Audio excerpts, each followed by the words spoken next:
ಹುಬ್ಬಳ್ಳಿ ಧಾರವಾಡ ಮಹಾನಗರ ಡಿಸಿಪಿಯಾಗಿರುವ ರಾಜೀವ್ ಎಂ ಅವರ ಅಮಾನತು ಆದೇಶವನ್ನು ರದ್ದುಪಡಿಸುವಂತೆ ಆಗ್ರಹಿಸಿ ರಾಯಬಾಗ ತಾಲೂಕಿನಲ್ಲಿ ಸತೀಶ್ ಜಾರಕಿಹೊಳಿ ಅವರಿಗೆ ಮನವಿಯನ್ನ ಸಲ್ಲಿಕೆ ಮಾಡಲಾಯಿತು. ಧಾರವಾಡ ಹುಬ್ಬಳ್ಳಿಯ ಅಂಜಲಿ ಅಂಬಿಗೇರ್ ಕೊಲೆ ಪ್ರಕರಣದಲ್ಲಿ ರಾಜೀವ್ ಎಂ ಸಹಾಯಕ ಪೊಲೀಸ್ ಆಯುಕ್ತರು ಇವರನ್ನ ಕರ್ನಾಟಕ ಸರ್ಕಾರವು ಅಮಾನತು ಮಾಡಿರುವುದು ಖಂಡನೀಯವಾಗಿದೆ.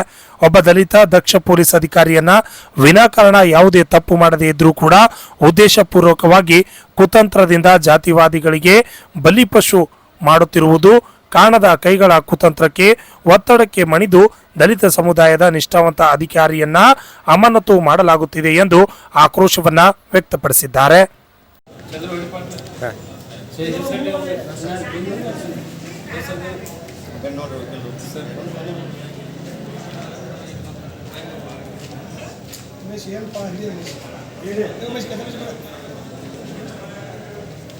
बोलो भारत माता की जय, बोलो भारत माता की जय, वंदे मातरम, वंदे मातरम, बेके बेकु न्याय बेकु, बेके बेकु न्याय बेकु.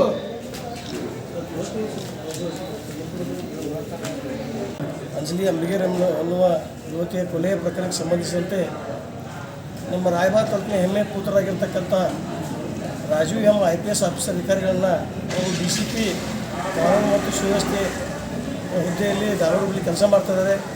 ಅವ್ರದ್ದು ಯಾವುದೇ ರೀತಿ ತಪ್ಪು ಇರದೇ ಇದ್ರೂ ಕೂಡ ಸರ್ ಅವ್ರಿಗೆ ಒಂದು ತೊಂದರೆ ಕೊಡುವ ಉದ್ದೇಶದಿಂದ ಕಾನೂನು ಬಾಹಿರವಾಗಿ ಕರ್ನಾಟಕ ಸರ್ಕಾರದವರನ್ನು ಅಮಾನತು ಮಾಡಿದ್ದಾರೆ.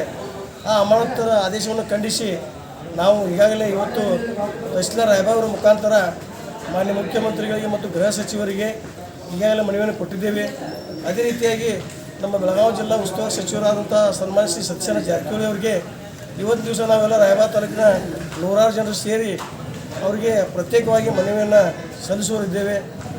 ಅದಕ್ಕಾಗಿ ನಾವು ಇವತ್ತು ದಿವಸ ಈ ರೀತಿಯಾಗಿ ಅಮಾಯಕ ಒಬ್ಬ ಅಧಿಕಾರಿಯನ್ನು ಸರ್ಕಾರದವರು ಅಮಾನತು ಮಾಡಿದ್ದಾರೆ.